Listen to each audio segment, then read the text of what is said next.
Кудайдын чакырыгы. 9 декабрь.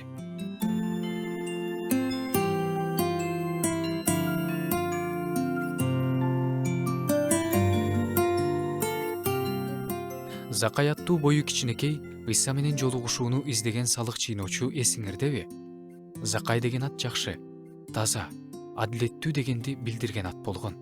Бирок Закайдын жашоосу адилеттүү жана таза болгон эмес.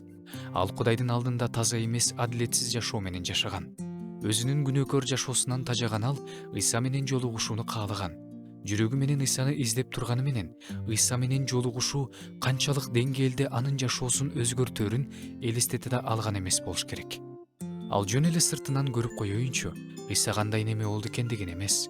Анан Ыйса анын жүрөгүндөгү каалоосун билип, талдын башында отурса да, ага кайрылып: "Закай, мен сеникине барам" деди.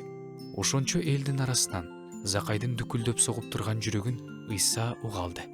Ал Закайды атынан билгени андан таң калтырат.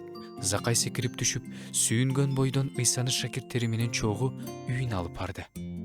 Бул жолугушуу Закайдын жашоосун таптакыр түп орду менен өзгөртүп койду.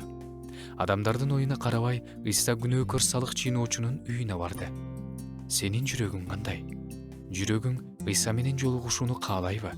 Ыйса сенин жашооңду толугу менен өзгөртүүсүн каалайсыңбы? Ыйсанын эң биринчи максаты күнөөдөн чарчагандарды эркиндикке чыгаруу. Кандай күнөөнүн алдында, кандай азгырыктардын алдында жашап жатасың? Маанилүү эмес. Эң негизгиси Ыйса сени менен жолугушууну каалайт. Жашооңду өзгөртүүнү каалайт.